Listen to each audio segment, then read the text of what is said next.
Ассалаумағалейкум достар. Бүгін біз кезекті сабағымызды бастаймыз.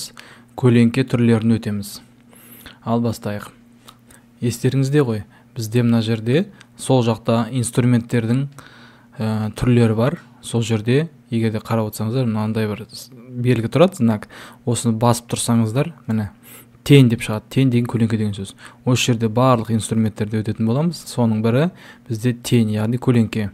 Ол үшін бір затқа түс беріп алайық және жасап алайық. Мысалы, мынау төрт бұрыштыны қызыл түспен бояйық.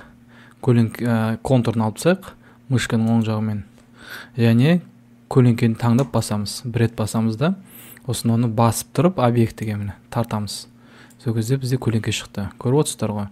Енді осы көлеңке пайда болды ғой. Енді оған біз жоғары жақта байқап отқандарыңыздай атрибуттар шығады, соны өзгерте аламыз. Яғни мына жерде бірінші міндетті түрде обычныйда тұрсын, қарапайымда кейін түсіндірем. Міне мына жерде түсі бар, яғни палитраға бассаңыздар, кез келген түспен бояуға болады. Міне жасыл болса жасыл. Бірақ бізде көлеңке по умолчанию дейді, яғни ең бірінші қара болып тұрады, сол күйінше қалдыруға болады. Мына жерде оның қанықтығы, яғни 100% ба, қап-қара болып шығады, я болмаса 50 ма, әлде 25 өздеріңіз қолдан енгізуге болады. Мына жердегі распылениесі дейді, яғни перетеканиясы бір қалыпты бірден бола ма, әлде бір қалыпты бола ма, соны сіз реттей аласыздар. Мысалы 5-ті қойсам, міне, болмаса 2-ні қойсам, міне 15 қайтан қатарақ, міне байқап отырсыздар ғой. Және осы эффектті қалдырдыңыз ғой, міне әрбірге қозғалады. Егер де бұны алып тастаңыз келсе, міне көлеңкеге басасыздар, сол кезде удалить тен дейді. Міне осы арқылы өшіріп тастауға болады, удалить етуге. Егер де көлеңкені алып тастап бірге ажыратқыңыз келе ме объектіден, онда сіз Ctrl-K әрпін басасыз, сол кезде міне көлеңкесі бөлек, объект өзі бөлек шығады. Қазір бірге біріктіріп қойайық қайттан. Және енді тағы бір объект салайық. Міне көшіріп қойайын, көлеңке түсін бояйық басқа түске. Тенді таңдаймыз. Сол кезде тенді басқан кезде бізде міне мынандай жоғары жағында список шығады, яғни тізім. Осы жерде көлеңкенің түрлері бар. Міне жоғары жақтан жасайын дейді. Келесі оң жақтан, төменгі жақтан дейді.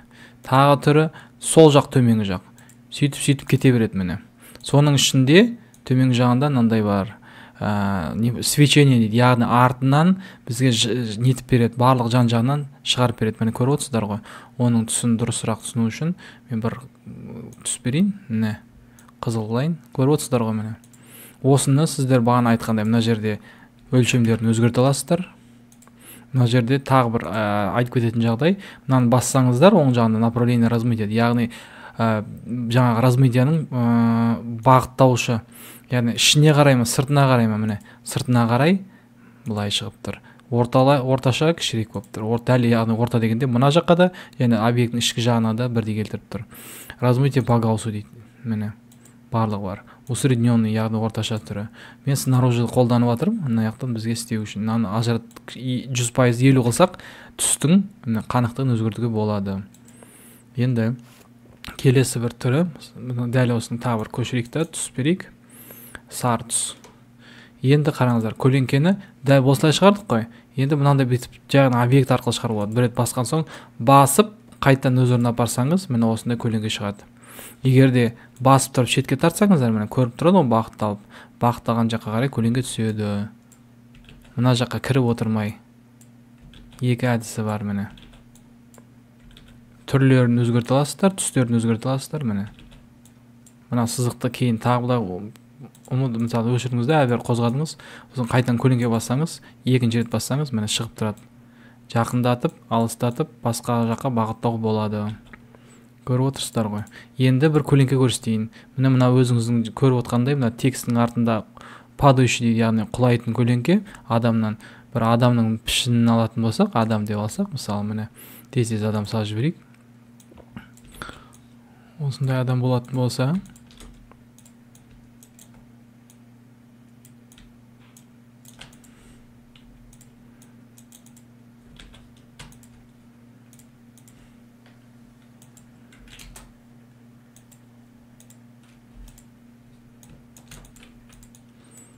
қазір тез салып тастайын, сосын барып сіздерге көрсетемін. Мысалға мынаны бәрін біріктірейік, слияниемен естеріңізде осы сабақтың барлығы. Осылай адам болатын болса, оған түс берейік, контурын алып тастайық. Осыған көлеңкені басасыздар, содан кейін сіздер мына қарап отырса былай тартуға болады, болмаса мына жерде сразу астында тұрады. Қазір міне перспектива сверху дейді, төменнен бағыттайды, артына қарай көлеңке түседі. Көріп отырсыздар ғой міне. Яғни құлама көлеңке дейді, падающий тень. Осылай келтіруге болады адамдарға. Мына жерде мен мысалға осы адамды алып отырмын. Негізінде импорт арқылы адамның фотосын, полный жаңағы биік бүткіл денесімен түскен фотосын алып, осылай көлеңке жасап алуға болады. Мына жерде бағана үйреткендей, мысалы, разметиясын үлкен қыла аласыз және қанықтығын көріп өзіңіз көбейте аласыздар. Міндетті түрде обычныйға қойыңыздар, добавить емес, обычный міне. Және түсін көріңіздер. Неше түрлі өзгертуге болады. Көріп отырсыздар ғой.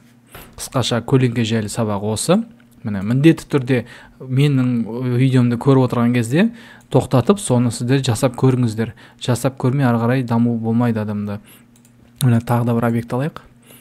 Мынаны бүйтіп алған соң, мысалы мен алдыңғы сабақтарда түстерді бояу, заливка жайлы өттім ғой сабақ. Радиальныйға келтірейін, міне. Келтіріп, мына шар болатын болса, мысал қалсақ, осының көлеңкесін былай жасауға болады. Қараңыздар. Бүйтіп көлеңке қылып, ауысты ғой, мынаны обычныйға келтіріп, мына жақтасын 50 қала берсін, мына жерде 25 қылайық. Сосын бағанағы айтқандай Ctrl-K арқылы ажыратып алып, көлеңкені төмен түсіріп, мына жағына кішірейтсек болады, міне. Көріп отырсыздар ғой. Болмаса тағы нетіге болады екен, мына жерде 35 қылуға болады. Көлеңкені төмен түсіріп, міне.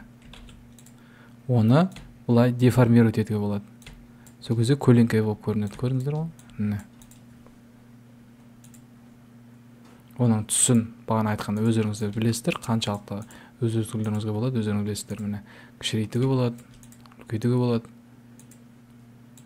Қысқаша сабақ осы. Міндетті түрде лайк басыңыздар, ұнап жатса, тіркеліңіздер, тіркелмеген болсаңыздар, және достарыңызбен бөлісуді ұмытпаңыздар. Алдыңғы сабақтардың барлығын қайталап отырыңыздар. Жақсы сау болыңыздар.